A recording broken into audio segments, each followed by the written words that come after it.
ഇങ്ങനെയൊരു മനുഷ്യൻ ഭൂമിയിൽ നടന്നിരുന്നു എന്ന് വരുന്ന തലമുറകൾ വിശ്വസിക്കുകയില്ല എന്നാണ് ഗാന്ധിയെക്കുറിച്ച് പ്രശസ്ത ശാസ്ത്രജ്ഞനായ ഐൻസ്റ്റീൻ പറഞ്ഞത്.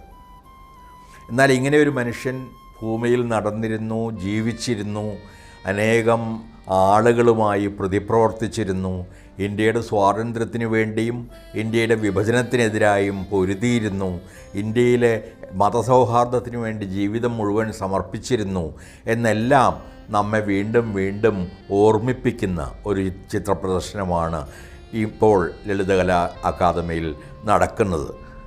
സുധീഷിൻ്റെയും ഗോപികൃഷ്ണൻ്റെയും സുഹൃത്തുക്കളുടെയും പരിശ്രമം സഫലമായി എന്ന് ആ പ്രദർശനം കാണുന്ന ആർക്കും തന്നെ പറയാൻ കഴിയും.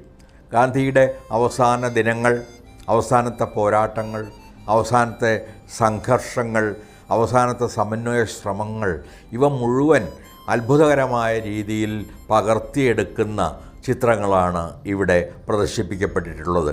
അദ്ദേഹം താമസിച്ചിരുന്ന വീടുകൾ, അദ്ദേഹത്തിൻ്റെ അനേകം സുഹൃത്തുക്കൾ, അദ്ദേഹം സംസാരിച്ചിരുന്ന യോഗങ്ങൾ, അദ്ദേഹം ചെയ്തിരുന്ന കാര്യങ്ങൾ, ഇവയുടെയൊക്കെ തന്നെ ഒരു നേർചിത്രം നാം ഇവിടെ കാണുന്നു. നേർചിത്രം എന്ന് ഞാൻ അർത്ഥത്തോടുകൂടി തന്നെയാണ് പറഞ്ഞത്. കാരണം ഇവ ചിത്രത്തിലൂടെ, ഫോട്ടോകളിലൂടെ തന്നെ ഗാന്ധിയുടെ ജീവിതത്തിൻ്റെ അവസാന ഘട്ടത്തെ പകർത്തുകയാണ് ചെയ്യുന്നത്.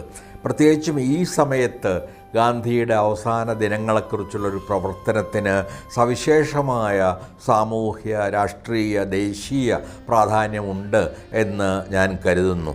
ഗാന്ധിയുടെ വധം തന്നെ നടന്നിട്ടില്ല എന്ന് വരുത്താൻ ഒരു കൂട്ടർ ശ്രമിക്കുന്ന ഒരു കാലത്ത് ഗാന്ധി വധം സത്യമായിരുന്നുവെന്നും ഗാന്ധി നിശ്ചയമായും ഹിന്ദുത്വവാദികളാൽ കൊല്ലപ്പെട്ടതായിരുന്നുവെന്നും ഈ ചിത്രങ്ങളും ഇവിടെ പ്രദർശിപ്പിക്കുന്ന രേഖകളും എല്ലാം തന്നെ വളരെ വ്യക്തമാക്കുന്നുണ്ട്. ഗാന്ധിയുടെ അന്ത്യ സന്ദേശത്തെക്കുറിച്ച്, ഗാന്ധിയുടെ എല്ലാ കാലത്തെയും ജീവിത സന്ദേശത്തെക്കുറിച്ച് നമ്മെ എല്ലാം ഓർമ്മിപ്പിക്കാൻ പര്യാപ്തമായ ഒരു പ്രദർശനമാണ് ഇത്. ഒരുപക്ഷേ കേരളത്തിൽ മുഴുവൻ അഥവാ ഇന്ത്യയിൽ മുഴുവൻ നടത്തേണ്ട ഒരു പ്രദർശന പരമ്പരയുടെ ഭാഗം എന്ന നിലയിൽ വേണം ഈ എറണാകുളത്തിന് ശേഷം നടക്കുന്ന രണ്ടാമത്തെ പ്രദർശനത്തെ കാണാൻ എന്ന് എനിക്ക് തോന്നുന്നു.